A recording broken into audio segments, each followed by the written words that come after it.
IT job కోసం try చేస్తున్నారా? Coding ట్యూటర్‌లో ట్రైనింగ్‌తో పాటు స్టైఫండ్ అండ్ 100% జాబ్ గ్యారంటీ. ఏపీలో ముఖ్యంగా విజయవాడలో వరదల బీభత్సం తీవ్ర నష్టాన్ని మిగిల్చింది. ప్రాణాలు కొంతమంది కోల్పోవడంతో పాటు ఆస్తి నష్టం భారీగా సంభవించింది. సహాయక చర్యలు కొనసాగుతున్నాయి.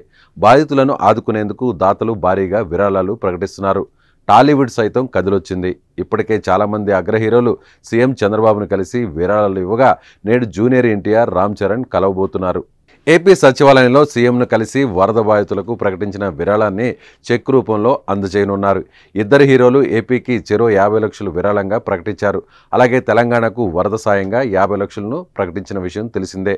ఇక సీఎం చంద్రబాబుతో జూనియర్ ఎన్టీఆర్ కలుస్తుండడం సర్వత్రా ఆసక్తి నెలకొంది. 2009లో టీడీపీ కోసం ప్రచారం చేసిన జూనియర్ ఎన్టీఆర్ ఆ తర్వాత రాజకీయాలకు, పార్టీకి దూరంగా ఉంటున్నారు. తర్వాత జరిగిన పరిణామాలు టీడీపీ, ఎన్టీఆర్ మధ్య గ్యాప్ని మరింత పెద్దదిగా చేసి చూపాయి. 2024 అసెంబ్లీ ఎన్నికలకు ముందు చంద్రబాబు, లోకేష్ సభల్లో జూనియర్ ఎన్టీఆర్ ఫ్లెక్సీలు కనిపించడం, నినాదాలతో ఫ్యాన్స్ రచ్చ చేయడం అప్పట్లో పెద్ద దుమారాన్నే రేపాయి. అలాగే ఏపీ అసెంబ్లీలో వైసీపీ నేతలు తన సతీమణి భువనేశ్వర్పై చేసిన కామెంట్స్ చెలరేగిన వివాదంపై జూనియర్ ఎన్టీఆర్ ఆలస్యంగా స్పందించడంతో పాటు భువనేశ్వరి, కొడాలి నాని, వంశీల పేర్లతో పాటుగా పార్టీల పేర్లు ప్రస్తావనకు తీసుకురాకుండా విడుదల చేసిన ప్రకటన టీడీపీ నేతలను ఆగ్రహానికి గురిచేసింది. చాలామంది నాయకులు బహిరంగంగానే ఎన్టీఆర్పై తీవ్ర విమర్శలు చేశారు.